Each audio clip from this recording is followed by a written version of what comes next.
உண்மையில சாண்ட்ரா, நீ எனக்கு ஒய்ஃபாக கிடைச்சது நான் ரொம்ப ரொம்ப என்ன சொல்கிறது, நல்ல விஷயம். உனக்கு கடமைப்பட்டிருக்கேன்.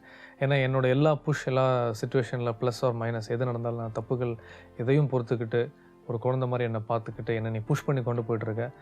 ஸோ அதுக்கு மிகப்பெரிய தேங்க்ஸ். ஏன்னா உண்மையாலே இன்றைக்கி இவங்க இடத்துல வேறு யார் இருந்திருந்தாலும், பெண் இருந்திருந்தாலும் இந்நேரம் நான் தனியாக தான் இருந்திருப்பேன். ஸோ சினிமா புரிஞ்சுக்க முடியாது. ஸோ சினிமா தெரிஞ்சு என்னோடய விஷயத்தை என்னை கான்ஃபிடென்ட் பண்ணி என்னை சினிமாக்குள்ளே இழுத்து உண்டிக்கோலாக என்னை என்னை புஷ் பண்ணிகிட்டு இருக்கிறது சாண்ட்ராவுக்கு ரொம்ப ரொம்ப ரொம்ப thanks. So keep on pushing me, keep pushing me. என்னை புஷ் பண்ணிட்டாரு. I am ready to run with you forever எவர். அதுக்கு ரொம்ப ரொம்ப தேங்க்ஸ். சாரி அப்படி சொல்லணும்னா முக்கியமான விஷயம் என்னென்னு பார்த்தீங்கன்னா, சாண்ட்ராவோட மிகப்பெரிய கனவு ஒரு நல்ல வீடு. ஸோ அந்த வீட்டுக்காக தான் நாங்கள் உழைச்சிட்ருக்கோம். ஏன்னா எல்லாருக்குமே ஒரு வீடுன்னு ரொம்ப ரொம்ப முக்கியம். ஆக்சுவலாக வீடோட கனவு இப்படி வாழணும், இப்படிப்பட்ட ஒரு ஆளை கல்யாணம் பண்ணிக்கணும், அந்த கனவு நிறைவேறிச்சு. தமிழ்நாட்டில் இருக்கிற பையன் கல்யாணம் பண்ணால் நிறைவேறிச்சு. ஆனால் மலையாள பையன் ஆகிப்போச்சு. பட் பரவாயில்ல, தப்பு எடுத்துக்காத. இருந்தாலும் தமிழ்நாடு தானே. வீடுன்ற ரொம்ப ரொம்ப முக்கியமான விஷயம். அந்த வீடு டிலே ஆகிட்டு இருக்குது. அதுக்கு என்ன காரணம்? உழைச்சிட்ருக்கோம். கண்டிப்பாக ஒரு வீடு வாங்கிடலாம். ஸோ சாண்ட்ராவோட கனவு வீடு, சாண்ட்ரா வில்லா அப்படின்றதான் பேர் வரைக்கும் நாங்கள் வச்சுருக்கோம். அது 8 வருஷம் ஆகுதுன்றது இல்லை, அது கொஞ்சம் டிலே ஆச்சு. சாண்ட்ரா தப்பாக எடுத்துக்காத, எக்ஸ்ட்ரீம்லி வெரி சாரி. ஆனால் கண்டிப்பாக 2017 உனக்கான வீடை நான் ரெடி பண்ணிகிட்ருக்கேன். என் க்ரோத் நடந்துடும். அந்த வீடை நான் உனக்கு ப்ரெசென்ட் பண்ணுவேன். ஸோ அதுக்காக தப்பாக எடுத்துக்காத. கொஞ்சம் டைம் ஆகுது, ஒரு 8 வருஷம் தான். சாரி. சின்ன வயசில் நிறைய கஷ்டப்பட்டிருந்தாலும் இன்னைக்கு ரொம்பவே அழகான ஒரு சக்ஸஸ்ஃபுல்லான வாழ்க்கையை வாழ்ந்துட்டு இருக்காங்க சாண்ட்ரா. அதுக்கு ஒரு முக்கியமான காரணம் அவங்களோட காதல் கணவர் பிரஜின். அவர்கிட்ட இவங்க எதுக்காக சாரி தேங்க்ஸ் கேட்டிருக்காங்க அப்படின்றத வாங்க பார்க்கலாம். தேங்க்ஸ் அண்ட் சாரி லைஃப்பில் ரொம்ப கம்மியாக யூஸ் பண்ண வேர்டு இது. நிறைய அது ஸ்பெஷலி பிரஜன்கிட்ட சொன்னதே கிடையாது. நிறைய இடங்களில் மனசில் தோணும், பட் சொல்ல மாட்டேன், அப்படியே விட்டுடுவேன். புரிஞ்சுப்பார் அதனால. ஸோ தேங்க்ஸ் முதல்ல சொல்லணுன்னா இந்த லைஃபுக்கு.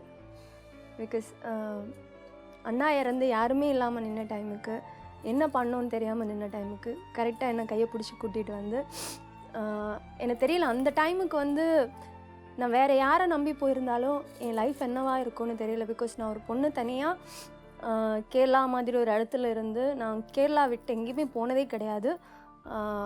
அங்கே இருந்து நான் சென்னைக்கு தனியாக வேறு யாராவது ஏமாற்றணுன்னா கூட ஏமாற்றி இருக்கலாம். ஏன்னா என்னோடய பேக்ரவுண்ட் எல்லாமே அவருக்கு தெரியும்.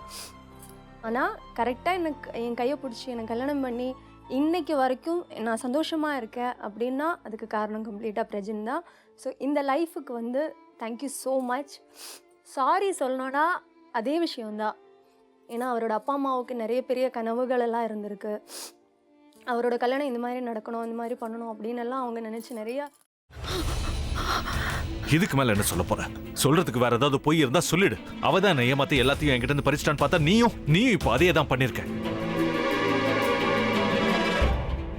ஏன் ஆலியா, ஏன் இப்படி பண்ண?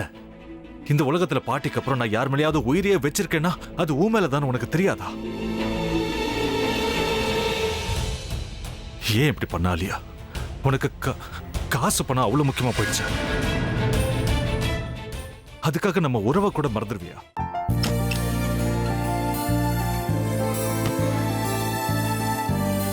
சக்தி சக்தி ஒரு நிமிஷம்.